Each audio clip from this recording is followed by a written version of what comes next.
Para pod medo nyuolore kotenore koda budget mar higa omenda ni mana higa 2024-2025 manyo som nyoro ko jatend migawo mar weche mag omenda Njuguna Ndung'u kabende koro kweth mar Azimio okwedo chutho budget no kagiwacho ni en gima biro kelo sigo mapek kuom jopiny. Azimio bende koro chiko jood bura mage mondo bi owit oko paro mar chik mar omenda ma higa ni kibiro some juma manyien e od bura. Mana kamano bende wabiro lero ni to gin omenda maromo nade mabedo keti ne migawo mar pur mar mondo mi omed chenro kata ojiw chenro mag nyayo chiemo e pacho ka kaachiel koda budget ma bende sirikal oketo mar rito joma ng'aw kamoting'o nyithindo ma onge jonyuolgi kata nyithi kiye kaachiel koda jodongo e pacho ka. Waraka demo kuom weche ma wamiyo pek.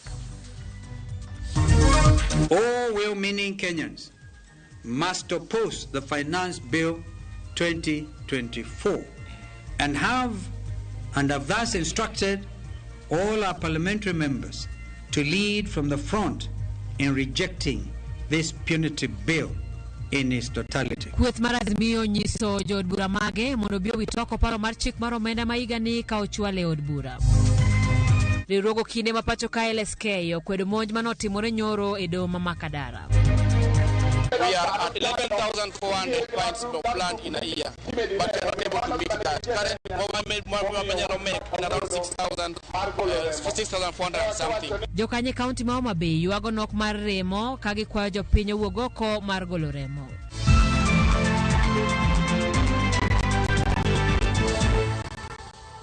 Machiegni nyaka Ramogi kaka pile tudri kodwa e namba mar ote machuo kari adeka uchiel nono kao kamano yudo wachiel kachiel e mbui kamoting'o Facebook Ramogi TV bende wedore kanyo YouTube Ramogi TV achiel kachiel yudo wakanye mbui mar X kachiel kod Instagram. Nyinga Simfrozo Kinda jaloko marwa en Elizabeth Otieno.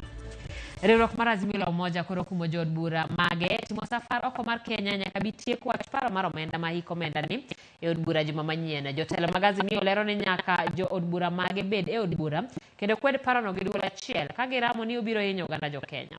To ka jafwambo mar Wenga lero Azimio oseyo som jatend migawo mar omenda Njuguna ka gilero ni en kod fuok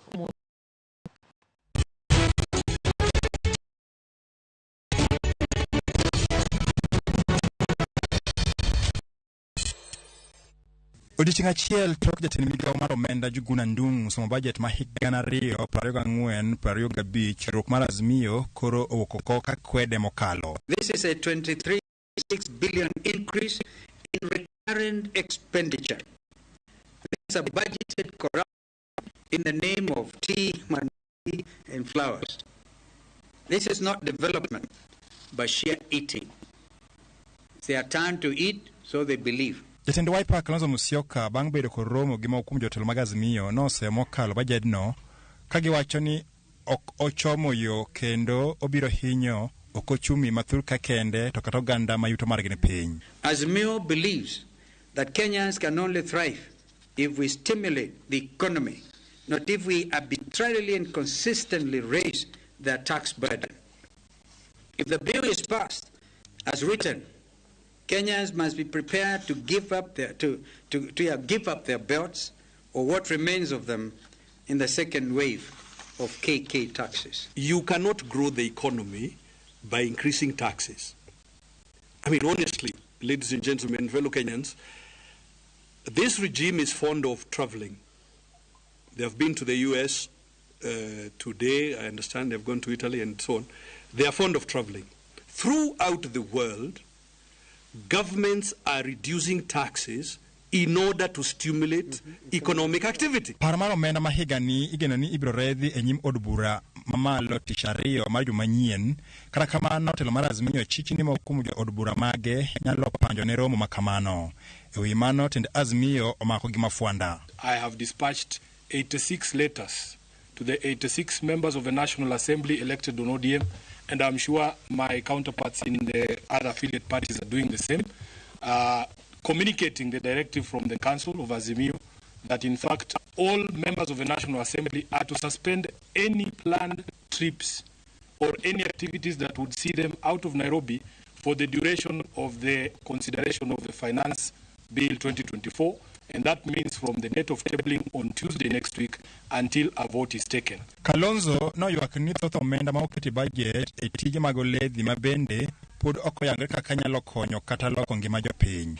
Strategic response, this is what it is. That particular line item is entitled Strategic Response to Public Initiatives. Strategic Response to Public Initiatives. That comes to 2.5 billion shillings. If that is not budgeted corruption, what is it? The National Treasury has a very interesting development vote called Strategic Responses to Public Initiatives. What is that vote? Or is it a slush fund for senior executives in the regime? Or reject them from where we start, and are asking our members of parliament to hear it, hear the members of the public, listen to what we are telling you. You were elected to represent the people. Tuwataka tena wapinge huu mswada wa mwaka huu sababu ndio mbaya zaidi na unaongeza ushuru. Azimio ywak ni budget malachno biro mana nyayo mibadhi kar loko ngima oganda. The budgetary process lacks transparency and accountability, indicating a government operating with impunity and disregard for consequences. Indeed, from the CSAs, PSAs to the chair of the House Budget Committee and the printed budget books all have varying figures. Who or what should Kenyans believe? Seche migeno ni par mar omenda ma higni 2024-25 ibiro teri od bura jomanyien. Riwruok mar Azimio ochung' kar tiendgi kendo gikwedo paro mokalo ka gikwayo od bura mondo ne ni owite oko. Eric Owenga, Ramogi TV, Nairobi. Kamana Nyeri Kowenga wadhi nyime kama jaod bura ma Alego Usonga Samuel Atandi omedo duonde twake wi paro mar chik mar omenda ma higani kowacho ni jood bura mag Azimio osewinjore mar wite oko kochwale e nyim od bura. Omedo ni oko poni lokruoge ma piny dwaro otime. Paro mar chik en mano mathiro ngima jo Kenya kaluwore kod osuru mamalo moketne mwandu magitiyogo pile ka pile. Osemo jood bura mabiro kadho parono mar chik mondo ikre ne gima biro wuokie kaluwore kod okang' magibiro kawo kochopo yiero mabiro. Atandi ne loso e kinde mane oyango chenro mar PS School Primary Mang'ura mayudore e Alego Usonga. I heard some of my colleagues saying that they are going to support that tax, even if Kenyans do not support it. I want to tell my colleague MPs that if you support tax against the wishes of the people of Kenya, then don't blame Kenyans when they go for your head and when they begin to eat you. Sani, this is the time that Kenyans must begin to make leaders accountable. Because you cannot bring a tax and you go to the public, you take public views, they say the tax is bad, they don't want it, and you go ahead and enact it. So, Kenya, you must be ready for a revolution. And members of parliament who are used to being bought and given cheap money to vote against the wishes of the people of Kenya, Kenyans are going to come for you. I want to question you. So, in one accord, I want to announce that us, members of ODM, especially members of ODM from this region, we have already held a meeting. And we have decided that we are going to oppose the bill unless they bring changes that Kenyans have proposed. Jalony mag ochumi mawuok e kar tiegruok mar Institute of Economic Affairs oseyomogo kuom pok mar budget mar omenda mar 2024-25 mane osomo odiechieng' manyoro gi jatend migawo mar omenda Njuguna Ndung'u. Kata kamano gikwayo piny owacho mondo oket lwasi makara mar ywayo joket mwandu e pacho kae. Wira ni osuru ma jopiny golo ema konyo e chwalo pok mag omenda moket e budget. Sharon Ong'aw gi mathoth. Giloso e romo manokelo kanyakla jofwambo kaachiel gi jokanyo mar kar tiegruok mar Institute of Economic Affairs. Jolony medo kod pok mar omenda manochiwne sectors mopogore opogore. Giwacho ni kopogore gi chulo gope, piny owacho tiyo kod omenda mathoth e chudo mag osara mag jotije piny owacho. In terms of the spending, the biggest spending head obviously outside debt redemption is salaries, which will be about another 1.1, close to 1.2 trillion. So if you look at all that, it's not enough from the revenues that government will raise to pay for all obligations, and that here comes the borrowing. which will come to about 500 billion shillings, slightly more than 500 billion, close to 600 billion shillings of borrowing. Half of it will come from domestic sources of borrowing, about 240, 250, and an additional 260 or thereabouts will come from external sources of borrowing. The more rational thing would have been to propose or to start the fiscal consolidation by relooking at the wage bill generally, by harmonizing the salaries and allowances of the public in the public sector. I think we've seen the biggest slippage of public funds being in inflated salaries, payments to non-existent persons, what we call ghost workers. Gimedo kwayo piny owacho mondo chul gope magintiere godo mag jo ohala e samo winjore. Kaluwore ni mane mosebedo ka medo gope mag piny owacho. Trading bills, to some extent, contribute to the issue of public debt. Our accounting officers should make sure that we are paying our suppliers and our contractors on time, because failure to do that, it affects the overall liquidity of our farms. Pok mar bilion 400 mabiro dhi ne sirikande mag loch gwenge e hiko omenda mar higa mar 2024-2025. Bende giwacho ni ok en pok mamalo ma piny owacho osechiwo ne counties. Wera ni omenda maket kod mano bende ne osechwal ne counties e hiko omenda mar higa mar 2019 higa mar 2020. It is also not true that this is the highest income that county governments have received, because in 2017, or rather in 2019, if you consider inflation amounts that have occurred, and since then inflation has really been high, last year inflation was close to 10%, then the amount of money given to counties this year is barely equivalent to what counties received in 2019. Kata kamano, kaluwore gi chal mar ochumi, jolony go ywago lwasi marach mar timo ohala e pacho kae, ka gikwayo piny owacho mondo ber lwasi mar ohala, ywayo mwandu e pacho kae. The moment we have more of our domestic, what will happen is that because of high interest rates that are charged to the loans by the government, by the institution that relate to the government, then it means that most of it will be crowding out our investors. Jolony gocho ni biro chuno mondo ganda mapacho kae oredo kanda. Kaluwore ni piny owacho okoikore mar dwoko piny kwan mag omenda ma osebedo kotiyo godo. The whole budget message for us as the Institute of Economic Affairs is for Kenyans to understand that really times are tight, and government is unprepared to cut a lot of expenditures, and therefore that's why there's a bridging that is required from the new finance bill. Sharon Ongao, Ramogi TV. E budget manyoro nosom bilion 656.7 ne omi sekta mang'iyo jiwo kendo bero ngima oganda. Omenda mar keto mise motegno mag jiwo chenro masiro ngima oganda jo Kenya, kamotiyo omenda ne nyithi kiye, jomong'ol, chenro mag hola ne grube mopogore pacho ka, e kind chenro mamoko. Millicent Adhiambo miyo waler mathoth. E sekta ni piny owacho, ng'iyo marito joma ngimagi ng'awo pacho ka makanyakla oketne bilion 31.3. Omenda gi opog kamae. Chwalo omenda ne joma ikgi oniang' oketne gi bilion 18.6. Omenda ne nyithi kiye kod mago mang'awo oketne gi bilion 7.9. Omenda mar geng'o gayo kech oketne bilion 1.5. Kamano bende, chwalo omenda ne joma ni kod ng'ol oketne gi bilion 1.2. Basari mawuok kuom jatend piny ne nyithi kiye oketne milion 400. Bad migawo mang'iyo ngima nyithindo mong'ere kaka Child Welfare Society of Kenya omi milion 815, ka bad migawo mang'iyo joma nigi ng'ol omi milion 600.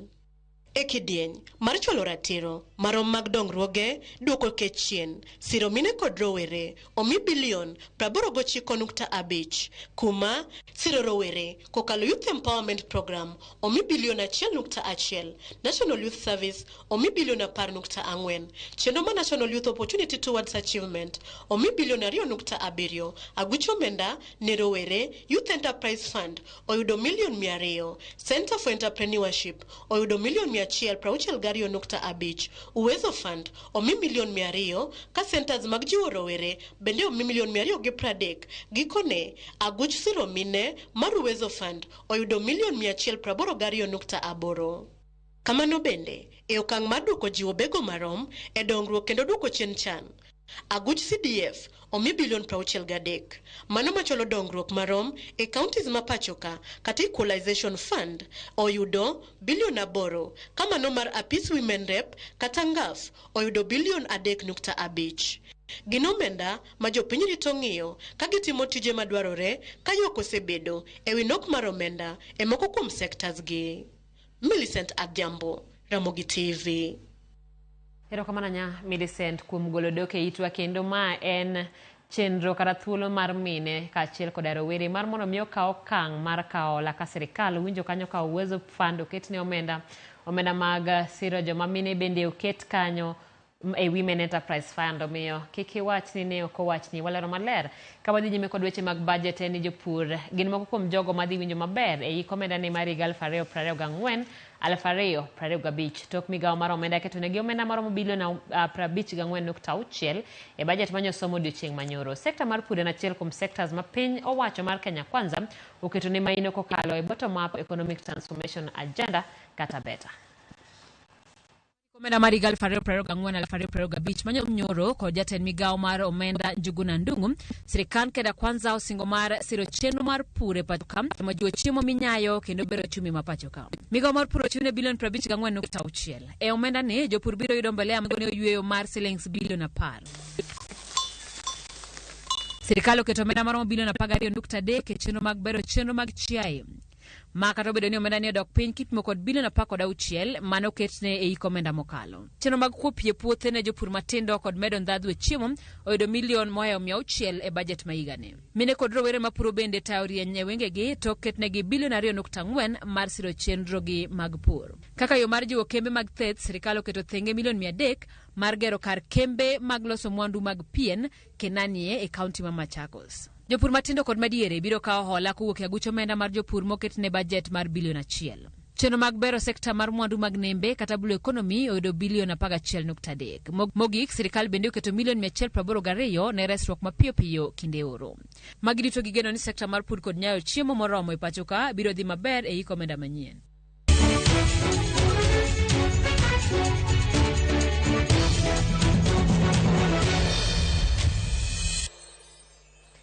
Kopogore koda weche mag budget ni telo mar rowere pachoka idwaro mondo med jiw kokalo miyo gi thuolo mag mako lemo mopogore opogore moting'o mago mag siasa. Rowere kokalo riwruok mar Kenya Young Parliamentarians okwayo jotend piny mondo omak lwet joma tindo kendo migi thuolo mag telo. Magi ne oyangi kinde mane riwruogno yango chenro mag gi mar tich mar higni 5 mabiro. Nyasi mane yore kod jatend piny kod jotelo mamoko mag piny owacho. Jailieta gi mathoth. Wamekuwa wakisema wako na vijana. Sasa vijana ndio wakati ya kusema wako na wazee.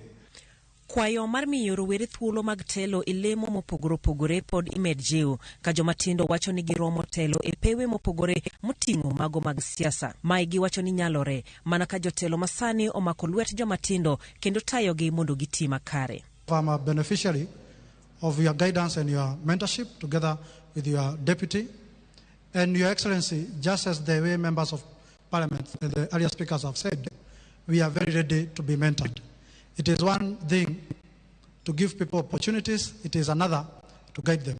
Kokalo riwruok mar Kenya Young Parliamentarians Association gipuoyo moko kuom okenge ma piny owacho seketo mar siro rowere. Kata kamano, gikwayo mae omedre mar chwalo dongruok kod telo mar joma tindo. 2.6 million youths in this republic who have benefited from that particular fund can give a testament of the bottom-up approach that your government espouses. We cannot be talking of young leaders without that visibility that young leaders deserve.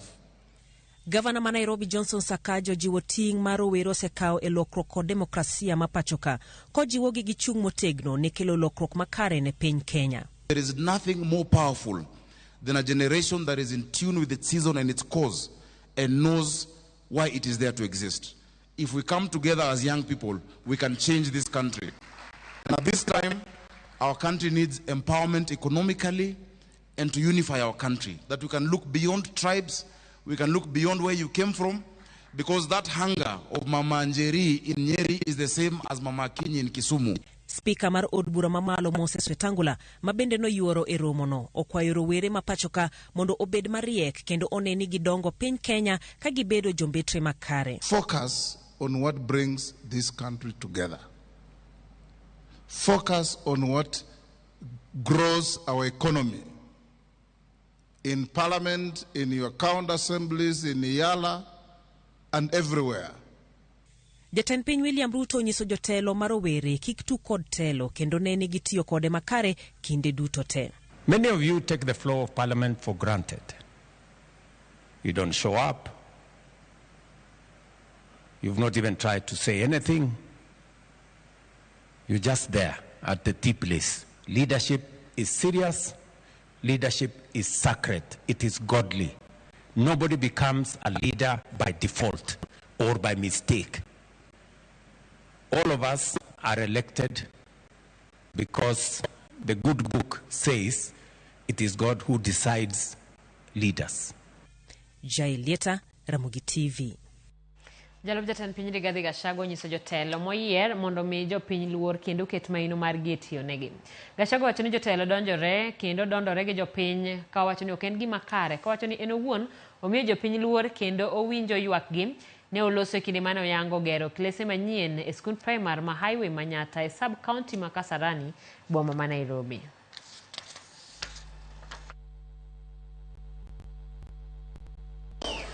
Ni mzuri tukukumbushe kwamba wapi kuna sehemu zinahitaji maendeleo. Ningetaka kuuliza viongozi wote ya Kenya, tuache kutukana wananchi. Tuache kukula tumeshiba tunaanza kuwatapikia. Tuache tukikula kufungua tumbo. Wewe kama umekula vizuri ni sawa. Wale bado kula waachie heshima yao. Hata kama hawana chochote ya kukula, heshima tu. Mimi nasikiza ground. Ukisikia kitu ninasema ni ile ground inafanya nini? Ni ile ground inasema. Na mimi kama Rigathi Gachagua sina sauti yangu. Mimi naongea kwa niaba. Mimi naongeaga kwa niaba. Na ukisikia nimechukua msimamo fulani, iko watu wengi sana nyuma yangu wananiambia msimamo ni huo. Ramogi deka prario toka sa adek Ramogi kao yue wa mokuongo no bende kanyo ka bende uoro ote mbui wa mar Facebook kanyo.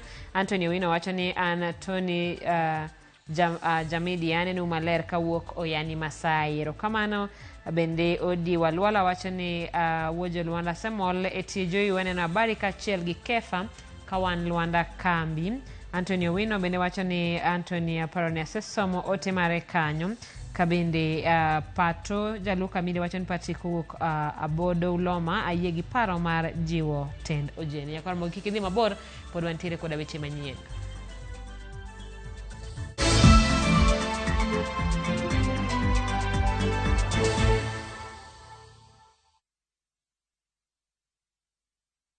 Kutuma pesa ni free na Equity.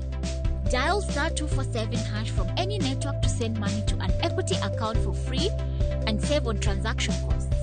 It's easy. Simply dial *247#, select send money, select other Equity account, enter the receiver's Equity account or Equitel number and send. It's that simple. Save money every day. Dial *247# on any network to send money to Equity for free. Kutuma pesa ni free na Equity. Equity, karibu member.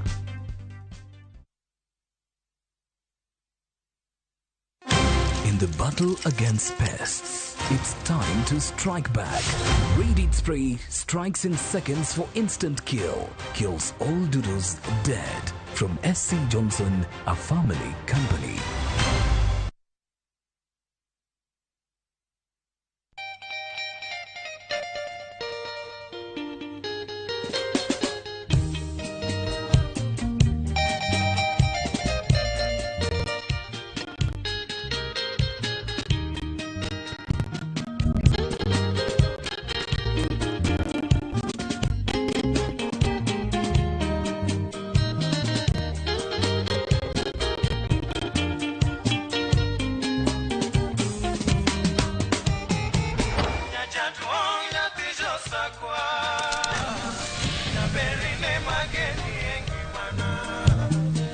Radio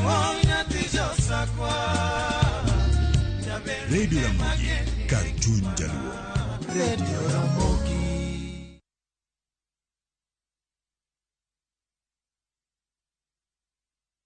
Nyakwa Ramogi, Kenya Eratiel. Raila has a space to say what Gima Jacob Duawacho. The opposition, nothing at the Supreme Court. Onliet, Nyakwa Ramogi.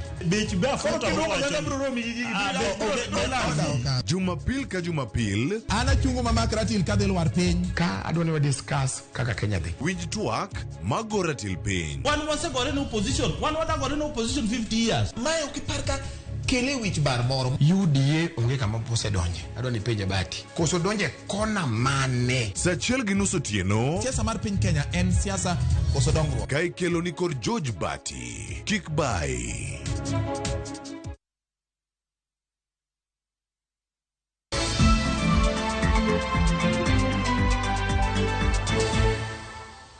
Machiegni kendo Nyakwa Ramogi, jalup jatend obila ma pacho ka Douglas Kanja oyango mar neno ni tesende obila miyawo manyien obedo kod kwan moromo mag obila mabiro konyo ji warita kwe kaachiel kod nyamburko mabiro konyo e neno ni obila go chope kuonde ma idwarogie mapiyo.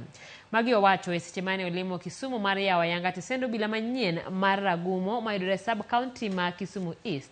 Jopiny mane oyuoro kanyo ne opuoyo okang' mar yawo negi tesende obila.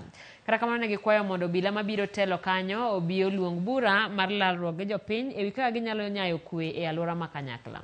Moloyo tho mako gi kendo mono gitiyo nyaka seche mowinjore e kinde ni ma piny oridre giwach osuru kaka obila go sani onore tho ndhiyo jo ohala kod jo bodaboda chakre saa 3 otieno. Funds, I do really appreciate our Mheshimiwa Hon Chabil. Thank you so much. We appreciate you. It shows that the partnership between the police and the people can actually be very, very fruitful.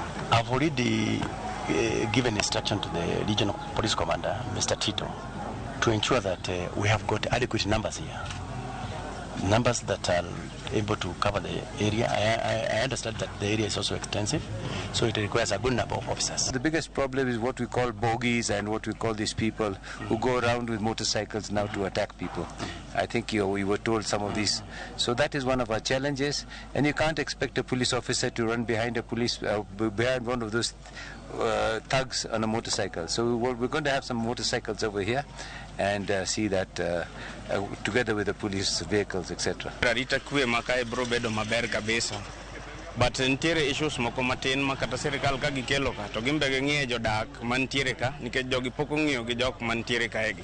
Koro mego mar sang'wen joma manyo ne nyithindgi mondo mi ging'iye kanyo bende ging'i malong'o. Kwayo ne jatelo midhi kel ka kata madhi tiye police station okawo jopiny obed go piny obed gi buche e unit ka unit to penj gi ni wanyalo tiyo nang'o nikech wan kaka jobodaboda wan muong'e nyaka joma ka samoro richo to kidhi bet kod piny konya kone ng'ane marach onindo ka odak ka. E chenro mar medo jiwo chenro mag thieth e kaunti ma Nairobi, kar thieth manyien mar Mama Margaret Uhuru oyawo ayanga odiechieng' ma kawuono e kar dak ma Korogocho. Kar thieth no manyocha odar kowuok e lwet sirikal ma malo ochwal ne kaunti ma Nairobi ka oting'o otendni 548. Osiptal ma Mama Margaret Uhuru oyang kaka achiel kuom osiptende madito e kaunti ma Nairobi. Koloso gi jodak e saa chiepo ayanga, gavana ma Nairobi Johnson Sakaja olero ni od thiedhno biro konyo jodak ma Korogocho kanyakla kod jodak ma Nairobi duto. Osingo ne jodak ne osiptalno biro chiwo thieth mani kod rang'iny mamalo kendo kwedo weche mawachore ni daro osiptalno kowuok e lwet sirikal mamalo kiduoko e lwet sirikal kaunti ma Nairobi biro duoko chia mare piny. Paka. Hizi hospitali ni zetu sisi wote. So governor, ningekuomba ile iko kwangu kwa ward yangu, tafadhali utoe amri sababu hospitali imeisha iweze kumalizwa, madawa zikuje, vitanda zikuje, ndio hao wazazi waweza kupata matibabu ya pesa kidogo. This is 548 bed capacity. Imeshinda hata hiyo Mama Lucy Kibaki Hospital, and I know that we will start seeing more services na watu wa area. Kwa hospitali kama hii inaleta mambo mingi ya uchumi. Economy ya hii area mtaona ikibadilika. Nimeona malaboratory, x-ray iko, ultrasound iko, tunaleta CT scan hapa. tuko na orthotrauma, accident and emergency. So mtu akipata mambo yote msiwapeleke mbali. Mwalete hapa, tuko na state of the art equipment right over here. Tutakisha tumeka madaktari wengi zaidi. Wadhi nyake county ma Homa Bay kama county no ne oriwragi counties mamoko e dhialo odiochieng' golo remo kata blood donor day kama ne oyangore ni nok mar remo e digino ma pod okwako county no kendo pek pod nitiere choko remo ma oromo manyalo konyo jogo mani kod dwaro mar remo. County ma Homa Bay yangore ni dwaro remo maromo pints 11,400 higa ka higa mar konyo jogo mani kod dwaro mar remo e ute thieth kama non pod ni piny nikech ichoko mana remo maromo 6,400 higa ka higa. County ma Homa Bay omakore gi riwruok ma ok mar piny owacho mar MFS bende ka gitiyo gi nyasino mar choko remo kowuok kuom jopiny. Apisa mochung'ne chenro mag thieth e sub county ma Homa Bay Laktar Ben Otieno wacho ni kaka yor kedo gi nok mar remo gisebedo ka gichoko remo e skunde kod kuonde tiegruok mamoko. Kata kamano pod ok nyal konyogi e chopo dwaro mar remo ma giketo higa ka higa.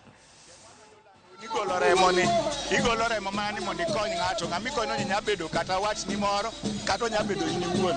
Kigolo remo, dendi medo bedo gi maisha maber, nikech kaka ng'ama dichuo ne gigol remo dweche 3 to ng'ama nyako nego gol remo dweche 4. To sami golo remo, dendi puonjore loso remo manyien. Up until now, we haven't reached the goal that we want to reach, because in a year, Homa Bay itself needs about 11,400 blood pints, but we are managing to get only 56% of that amount. So we still have a long way to go. That's why we are holding hands with the Ministry of Health to make sure that blood is available in Homa Bay. We are at 11,400 pints of blood in a year, but we are not able to meet that. Currently, we make in around 6,400 and something. So,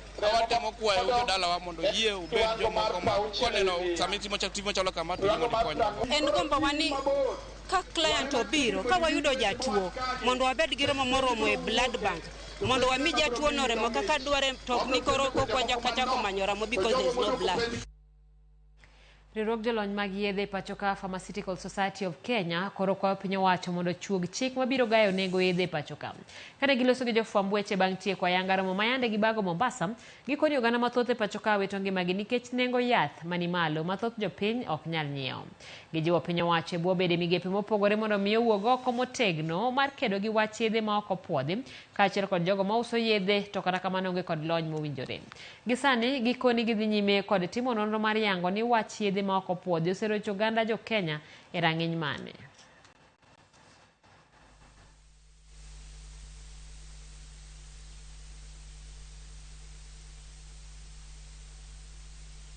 Government has controlled the prices of Uga. The government has controlled the prices of petroleum. It is controlling the price of electricity, price of cement, and price of everything else. A time has come for the government to control the prices of medicines in this country. Because at the end of the whole treatment chain, if the patient does not get medicines, then they are not going to benefit. What we have seen and discussed in this conference, and we have gotten a commitment with the Pharmacy and Poisons Board, is that they have also capacity built the ports of entry to ensure that there are no leakages when it comes to medicines. Because when you have counterfeit medicine, or if there is in the market, which it has to be validated in line with the Anti-Counterfeit Authority, we have to ensure that it does not get to the patient. We never had these cases before, but we have seen falsified medications coming in. So now that's why I said we are carrying out a survey to see the extent to which it is affecting us. In other regions, it is quite rampant. But for us, until we do that survey, we will be able to guide accordingly. Jonyuol jiwo mondo obedie okenge manyime mar kedo kod landruok mag kute mag ayaki mako yemo mondo kod midhiero mamoko ma jokoro were. Mae kwayo manogol kod jokanyo makedo ne ratiro mag nyithindo mane wuoye kinde nyasi mar hingo odiochieng' mar nyathi Afrika.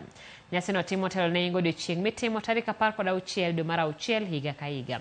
Ma en ripod George Juma.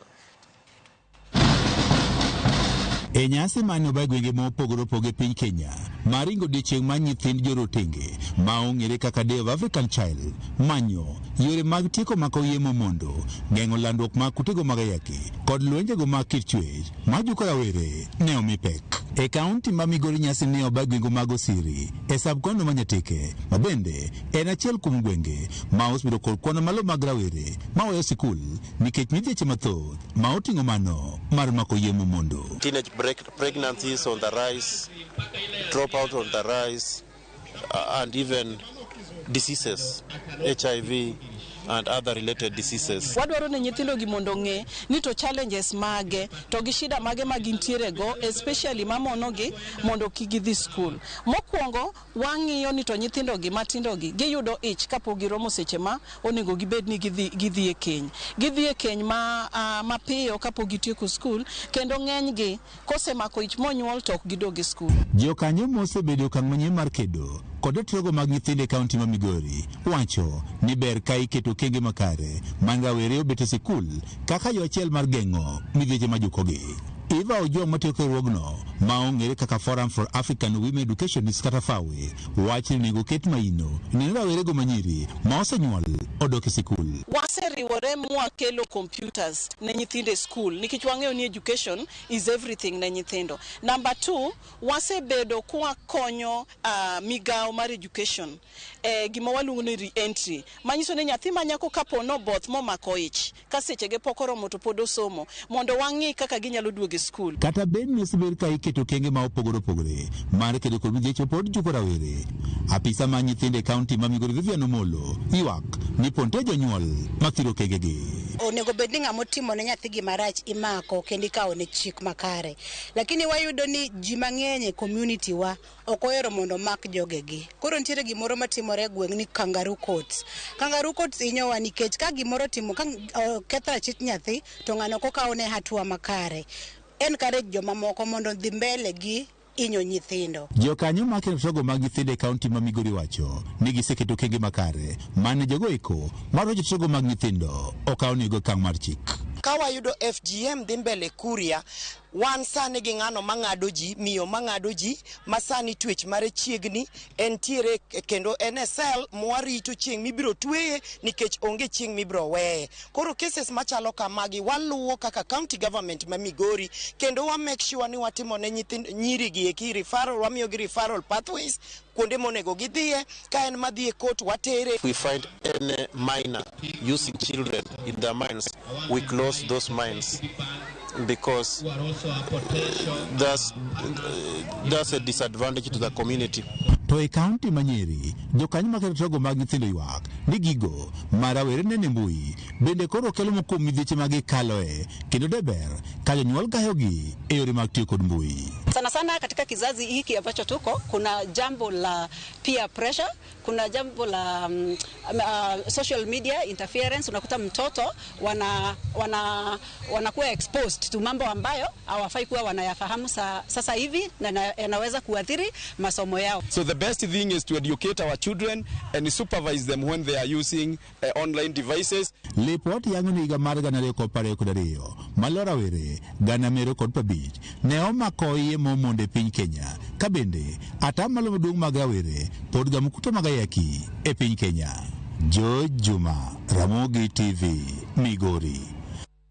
Erokamano Juma, mano bende lipot matero e yueyo machielo chenro en maro imore Ramogi TV. Aneno ka ote odonjo kae Rikodemo, kaya chunge Kanyamkago, wacho ni Simfros Mosna Dano Kelo, fundi twang'o lewni ma iyiego akwayo MP mara Mark Nyamita, kiko yie okal chik mar omenda. Ng'ato wacho ni ma Jared Nyala kawuok Kabuto, Amor kod Johnson. Nyakoramogi anoka bede ote or kaeri ka Eli Juma kanika dongo Kabondo wacho ni gin locked Ramogi TV kagi korene iko mar mosenindo Reverend Michael Alolo manyocha en Deputy General Superintendent mar kanisa mar PAG Nyanza Region. Mike mare timore kiny Kadongo Kabondo. Erokamano architect Shira kwa kelo nyakwar nyapi mar Kadongo Kabondo wacho ni Osuri School oneno imore eyo maler. Nyakoramogi warengwa dhi duka matin kik ilok channel Ramogi TV duogi weche mamoko.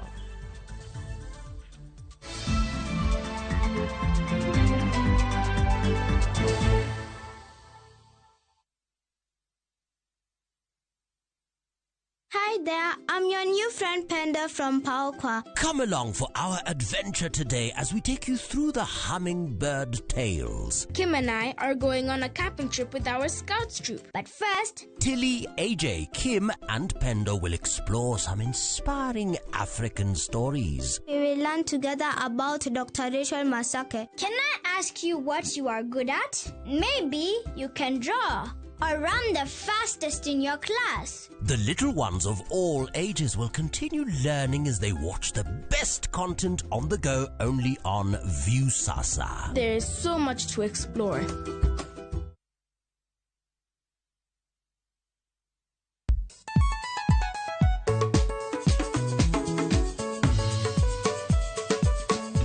Teacher Beach, kocha kore sangwen wakelo ni ngoma mobedo pink design makare. Ramogi TV biro kanyakla kachiel kod Ramogi Radio kama bende stima riwo record P. Yonja wauntie kikubed mabor je Ramogi nikech kai e kuma yudo gik mamit kabisa e Ramogi Night Disco. Romani Ninja the Entertainer, maintain your position. Either you can fire goody, a local instrumental. Wawachoni kete manaka. Teacher Beach, Sangwen Otieno.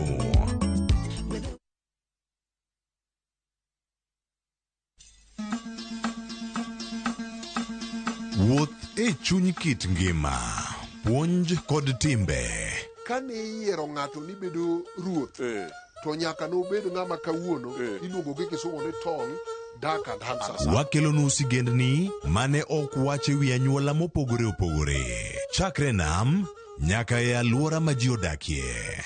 Ochiano ni ng'ama dhodho nyathi kore okor gi rom gi dhako wadgi. Ne kaka timbe machon ne okalo e tieng' ka tieng' kendo kaka ne gin kido mabeyo ahinya. Wamielu bul, wawero wende wa moko mag oganda, kendo wawero wende wa moko mag paro. Wamiyo giwa luor kendo wanono adiera mamiyo waduto wabedo kanyachiel. Desreuru mondo ubed jok makare. Mana adier. 111. Ngeso ka ngeso, saa 1:45 otieno. Nyakwa Ramogi, Kenya Eratiel. Raila has a space to say what Gima Jakom Dwawacho. The opposition nothing nyake Supreme Court ngewe abatieki. Oliet Nyakwa Ramogi. Jumapil ka Jumapil. Ana chungo mama Ratil kadel war piny. Ka adwani wa discuss kaka Kenya dhi. Winj twak magora til piny. One was a opposition. One was a opposition 50 years. Mayo kiparka kele wich bar moro. UDA onge kama pose donje. Adwani penje bati. Koso donje kona mane. Saa 1:30 otieno. Siasa mar piny Kenya en siasa koso dongruok. Ka ikelo ni kod George Bati.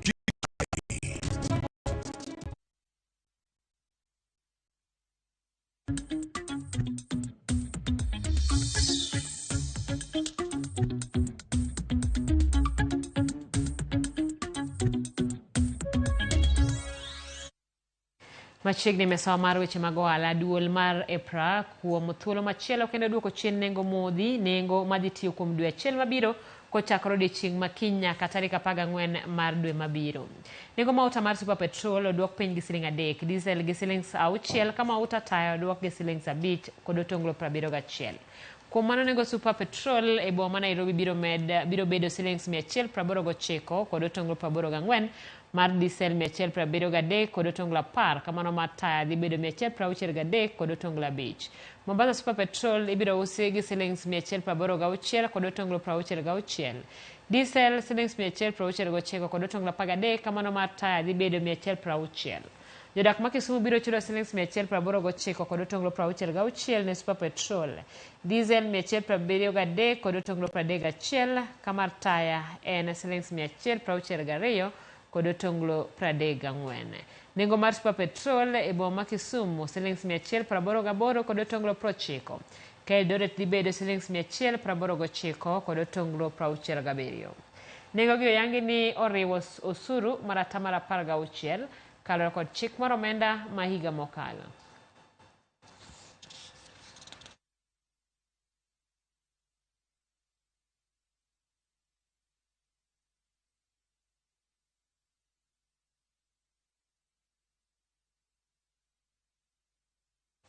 Johala kod joket mwandu ajiw mondo tim ohala mar pur kod ohala kaachiel kod mula ka jolony e weche mag ohala kod tiyo kod omenda wacho ni sekta ariyogi pod nitiere kod thuolo maber mar ohala e kaunti ma Migori.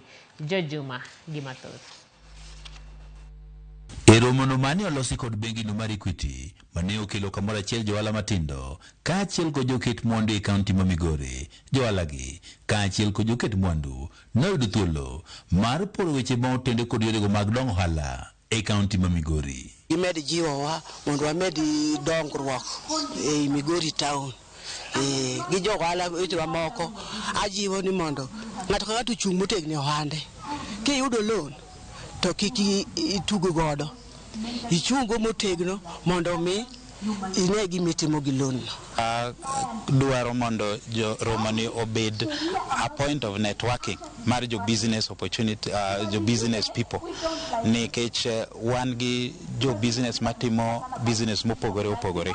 Koro ka gibiro kanyakla achiel kama ginyalo discuss challenges magi face, ginyalo discuss opportunities mantie. Johala matindo gi kaachiel kod joket mwandu e kaunti ma Migori noyudo puonj e yore magi nyalo geng'o midhieche ma osebiro kathiro endni magi e kaunti ma Migori. Na tuko hapa kwa ajili ya kubadilishana mawazo ya kibiashara na kwamba kulingana na biashara yetu ni changamoto gani tuko nao. Kelo pach gi kanyakla to giwacho ni ang'o mwanya timo manya konyo mondo wadongre. Koro e yo machalo kama ng'ato ka kelo wechene ng'ama chielo be kelo wechene to giwacho ma onego tim kama onego tim kama tiyudo ni ng'ani otimo kama. Meneja mar bengi no mar Equity bade ma Migori ni Katela wach ni jiwo tudruok e kind johala gi wegi dhi konyo mokalo e tego ohala e kaunti ma Migori. Wakelo get together mondo we join hands together, we join minds together, we create opportunities and avenues that they can be able to do their business efficiently and effectively. Atela no jiwo johala e kaunti ma Migori kod kaunti moko ni koro donjre e ohala moko ma oting'o mano ma pur mar ohala ma bende wacho ni nyaka sani nathin johala mosedonjie e kaunti ma Migori. Migori nigi koth maber kendo jowa rotuba ber Migori. Koro there is an opportunity for agribusiness manyalo timore maber.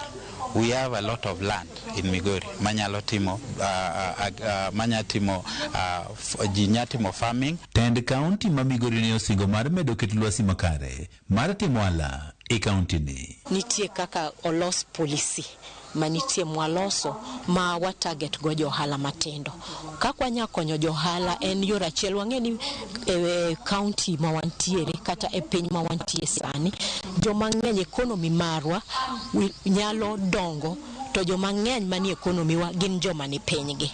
Koro wan kaka county wabiro gi policy moro aina makakwa nya medo dongo jogi. Achiel kuom gi en wadwa biro gi policy moro manya konyo gi kaka ginya yudo loans matindo koni gi koni to wamiyo gi loans ka gine group. Johala matindo kaachiel kod joket mwandu e kaunti ma Migori kata kamano ywak ni medruok mar osuru e pacho kae sani koro thiro hendnigi ka dwaro margi en ni mondo koro piny owacho dwok piny osuru ma gigolo. Jojuma, Ramogi TV, Migori.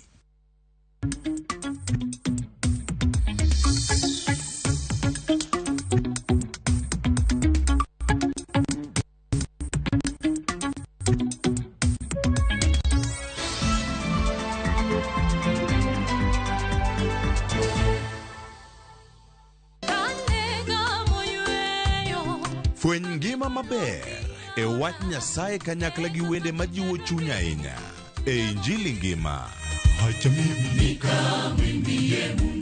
Chieng' ngeso ka ngeso kochakore saa 2 okinyi e Ramogi TV wamiyi sabato maler kendo mamalo moloyo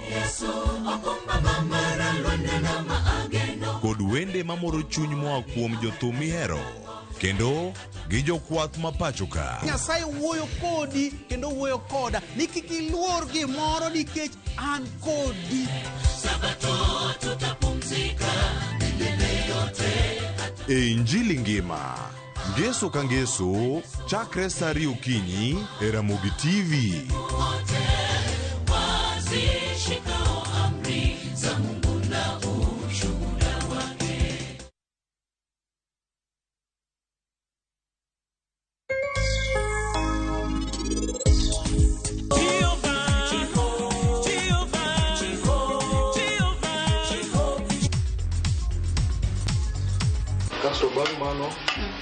iketo lemon.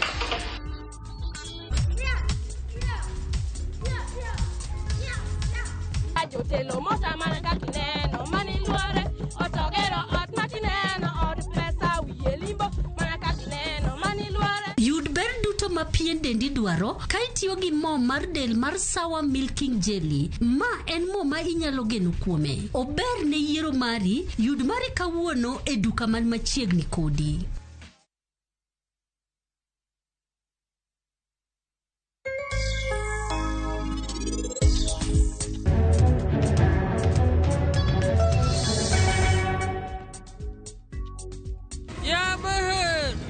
Kanyo madam. Berahinya Jay. Nyisa ni nyathina nitie kanye.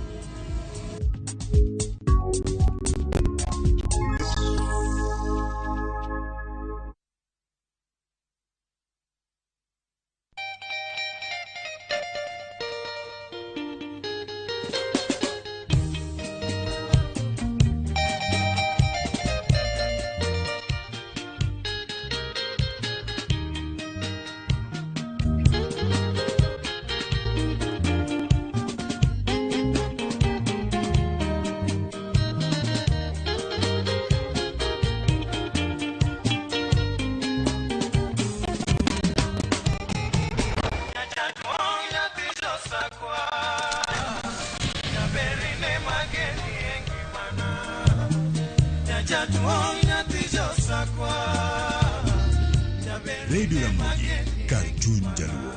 Radio Ramogi.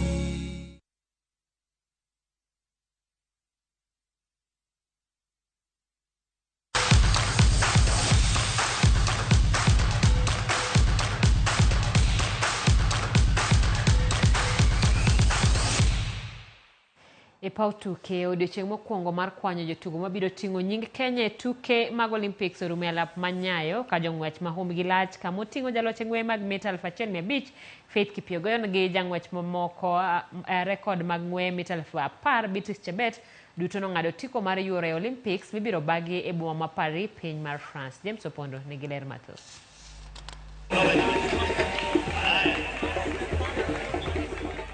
Beatrice Chebet mamako rekoda mag ng'weye mita 10,000 biro ringo e ng'weye mag mita 5,000 gi 10,000 e piem mag Olympics mibiro bagi dwe manyien e boma Paris, piny mar France.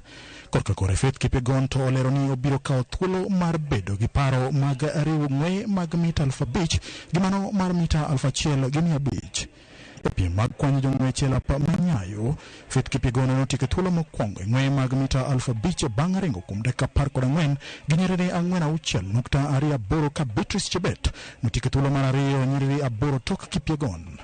Margaret Kipkemboi notieko thuolo mar adek, kata kamano obiro rito wach kowuok kuom riwruok mar Athletics Kenya mar ng'eyo ka obiro dhi e tuke mag Olympics. Going to run our races. We don't focus on one person or each other, but we are going to do as a team and also to run our races. Everybody runs his own race, and depending on how you train, winning is easy. It's my first time to double, but I know everything will go well. With training, I know everything will go well because 5,000, I will run 5,000 faster than 10,000. So, God willing, good health, I know I will manage. E finals mag ng'weye mita 3,000 chikruok e sigenge gi pi kidieny mar Wakeni, Faith Cherotich ma en jagna 19 biro yuoro piem mag Olympics e thuolo mare mokwongo bang' tieko thuolo mokwongo. Cherotich oringo kuom dakika 9 gi nyiriri 2.28. Beatrice Chepkoech notieko thuolo mar ariyo ka thuolo mar adek nokawo gi Jacqueline Chepkoech. Tumeng'ang'ana na tumekata timu, tunashukuru Mungu. Ni sasa ni kutayarisha tu Olympics. Twende tung'ang'ane kwa mazoezi na tukuja as a team tang'ang'ana make sure tumeenda kuleta medali. Niona tu athletes wenye tulikuwa na wao ni upcoming, na tukiwa watatu hivyo tumeattend Diamond League na tunajua kila mmoja vile hako, so hatungetaka mmoja wetu apaki nyuma. That's why tulikuwa tunaenda tukiongea kujaribu kuwafuta wote, tukielekea tunaenda kushikana pamoja, tukaa chini na coaches wote ili tuone vile tunaelekea Olympics sasa. Finals mag ng'weye e ng'weye mag mita 5,000 gi mano mar mita 3,000 chikruok e sigenge gi pi biro timore odiochieng' makiny ka Ferdinand Manyola biro telo ne jo Kenya mamoko e manyo tiko mar mita 100. James Opondo, Ramogi TV, Nairobi. Tim mar Junior Starlets jotugo manyiri ma gini piny mar 17 dhi nyime gi ikruok margi mogik ne tugo mar manyo tiko yuoro e tuke mag pinje duto kidgi tim mar Burundi mibiro bagi chieng' Jumapil e alap ma Ulinzi Complex. Junior Starlets norotimo tim mar Burundi gonde 3-0 e tielo mokwongo mane obagi alap ma Abebe Stadium piny mar Ethiopia ka modhi moro amora kata loch chieng' Jumapil biro miyo Kenya thuolo kaka tim mokwongo wuok e pacho ka yuore tuke mag pinje duto. Tim no mitayo gi kocha Mildred Cheche timo rako margi alap ma Kasarani Annex ka geno nitiere ni nyi Kenya nigi thuolo maduong' mar donjo tuke pinje duto. Gino momiyo sirikal maduong' lando ni jo Kenya biro donjo e alap ma Ulinzi chieng' Jumapil maonge chudo kata matin.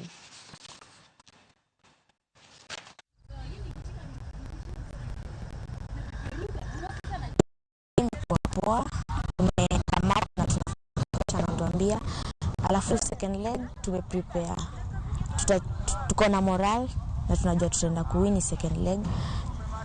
Tumejiprepare that tunaenda come up, tunaenda kuscore more than goals tuliscore Ethiopia and tunajua tunaenda kuwin. Makoches wametuprepare vizuri, hata sisi as players tunajiongelesha, tunajiencourage na tuko na moral kwa tunaenda kuwin game ya Sunday. Sisi tumeprepare well, hata kama tulishinda away hatuwezi weka kichwa chini. Tuna step up, tunafanya training bidii, tunaweka Mungu mbele kwa kila jambo. Hii game iko Sunday, tumepromise na coach na Wakenya wote tutakabina tutashinda.